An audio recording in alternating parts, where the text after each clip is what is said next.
I'm Pearl Walker-Sweeney. I'm the INBRE project manager at NDSU. I'm here with a couple students from Nueta Hidatsa Sanish College. We're going to ask them some questions about their work in their research projects. So tell us your name, where you're from, your year in school, and a little bit about the research that you're working on now. My name is Ashley Hall. I'm from the Crow Creek Sioux Reservation in South Dakota. I'm in the environmental science program at Nueta Hidatsa Sanish College in my third year. And you? My name is Florence Ladisser-Garrett. I am a senior working on my environmental science bachelor's degree. Okay. I want to ask both of you about when is the first time that you learned about research? From my science teachers in elementary school, starting off with like the basic processes of food web, then going up onto the different parts of a cell. So I guess that's where I started learning about research.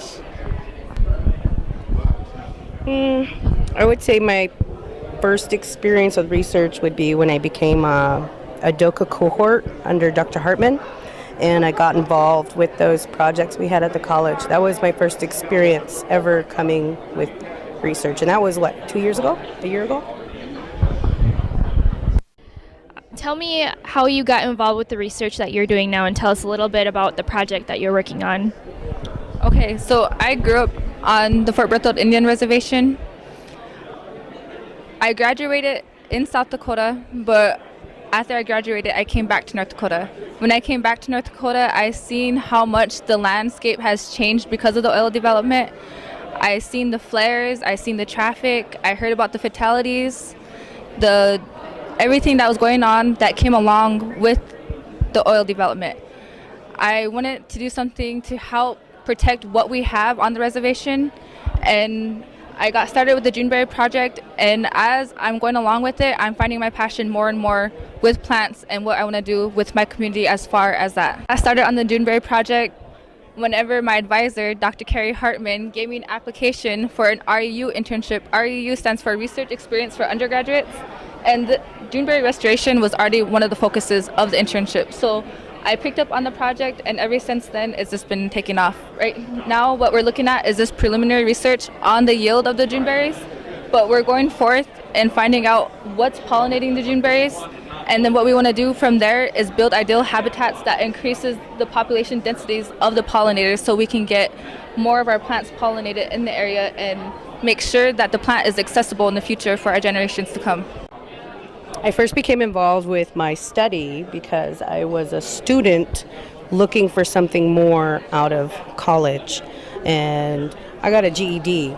So this was all brand new to me. Dr. Hartman asked me to help with the air quality study. At the beginning of the study, there were other students involved, but during the course of our project, they were sent on to different projects, and I was left with this one. And that's where it kind of just took off. And that was about a year and a half ago.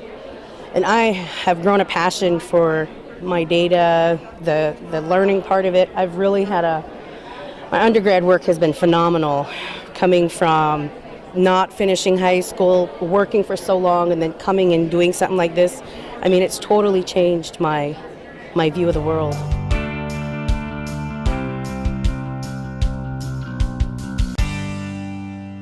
What comes along with research is time. So time, it can be consuming and it can be tedious. But whenever you get your results, it's all worthwhile. It's exciting and it's fun to know that what you're learning and how you can carry it forth in the future. The research that we're doing, the classmates that I'm involved with, the different research projects that we're all doing, it feels good to know that, what Flo said, it's empowering to know that we have other Native American students out there going forth in their studies and researching and finding their passions. It's exciting. I would have to say my most favorite thing about research would be the camaraderie, the companionship. I have a family at the college. It's not just me doing research. I have other students, and it should be, I'm just going to say this. I go to school with phenomenal people, and when I'm there, and even though we're doing different projects, the fact that I'm there working along other side Native students who are doing research with me gives me a sense of empowerment. And the only thing I don't like about research in the project is the time that you have to put into it, because once you get started, if you love what you're doing, which I have come to love what I'm doing, I'm thinking about it all the time. I'm thinking of different ways I can help, and that would be the only downfall, is that it turned on that learning mechanism, and now it's my little monster. So I have to go beyond. I have to go for a master's. I have to go to PhD. These experiences have brought me face to face with many other Native scholars, and that, for a Native woman to experience, being a dropout, living impoverished, coming into these experiences, it straightens the back, it stiffens the lip, I feel empowered being in my position. So my next question for both of you is, what are some words of advice or things that you would say to students that are at your college who might not think that research is for them or are intimidated by research? What would you say to them or encourage them to do? Well, you actually never know what you can do until you try. And research is not rocket science. It's not like you need to go into outer space. You don't need to learn how to fly a rocket. It's baby steps. Taking small steps, increment steps. Once you get the bigger picture, you'll have something that no one can take away from you. No one can take your research away from you. It's something that you can be proud of. I have this to say. We all have our position in our lives that we play. We all have a position in our family, in our community. We all have a position in our tribe too. And if your position is to be an academic and a scientist, if you are attracted to those things, go for them. And when you get to that point where you want to quit and everything's coming, you got bills, cars broke down, someone killed your dog, when it gets hard, keep going, ask for help. That's the best advice I can give, because that's what's carried me through ups and downs. Because going to school is hard work. It's hard. You sacrifice time to go work, to go and learn, and you don't get paid for it all the time. So that would be my advice, is when it gets tough, ask for help and don't quit. Don't quit. So the next question for both of you is, how are you going to stay involved with research? You have any ideas of where you want to be in 1 year from now, 5 years from now? I'm looking for where I'm going to take my master's right now. Even though I'm in my last year of my bachelor's, I want to continue. And I know that I need to apply for these things now. And I'm looking for my funding. I'm looking for which program would be a fit. I'm not just out there jumping in the first thing. So I'm shopping right now I'm shopping in ways to where to continue my education. And that's something you guys should think about when you're going. Where are you going to go with it? And I want to help my community. I want to help Indian country. I want to help, And if I'm smart enough to do all this, I got to do something else besides sit on the couch. So I hope that I go beyond what I'm doing. I really do. Because I should be in front of this all the time. Yeah. How I'm going to continue my research? Like I said, ever since I've started on the Juneberry Restoration Project, I've been gaining passion for plants. And what I want to do is focus on community gardening and strengthening our communities through growing our own food, because a nation can't be sovereign unless it can feed itself. I want to work towards re-indigenizing our diets. That way we can eat the traditional foods that we've eaten before, and that we can carry on those practices to our children. We can teach them the traditional foods. With the focus of re-indigenizing our diet, I want to help strengthen our communities and our overall well-being. So my last question for you both is to think about all of these things with research and what you've learned.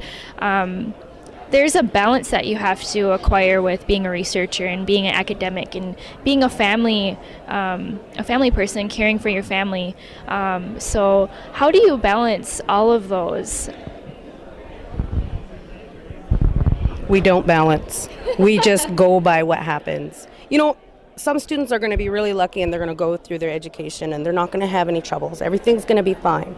And then you're going to have students like myself who have had deaths in the family, broken cars, just about anything you could imagine. I've lived through it during my time of education. The best advice is what I said earlier. If you talk to 10 people and they don't care that you're having a problem, don't stop talking, because you don't know that maybe that next person you say, hey, I'm really having this issue, you don't know what they could contribute. And we're all a spiritual community, and sometimes people will be brought to you. But if you're not going to tell anyone, or you feel a certain kind of way because you need help, you might miss out on that opportunity. So the balance comes in remembering that it's okay to fall, it's okay to falter, but to get back up. And my balance, I haven't found any, but every day I get up, I am prepared for whatever. I'm prepared. So there really is no way to say balance. I have 2 kids in college. One is 15, my 3rd child. My cars are in constant motion. I have 2 vehicles. They are running from the time we get up to the time I go to bed. Sometimes people get pulled in 3 different directions. My life is chaotic, but I roll with the punches. If I don't have to fix a broken leg, I take my solace in that. I thank God, okay, thanks for not giving me a messed up day. But if someone can find balance, if you have found balance, I would like to know your tricks, because I have not found balance. I just hang in there and I hold on tight and I don't quit. Those are really good words, because I myself, I don't know that I've actually found that balance. It's more of being prepared to roll with what happens throughout the day. Between being a full-time student, being a full-time mother, being a college athlete, it's hard to find that perfect balance. There's never ever going to be a perfect balance. But just like there's a yin to a yang, there's always going to be bad with the good with the bad. So it's just all about rolling with the punches, like Flo said.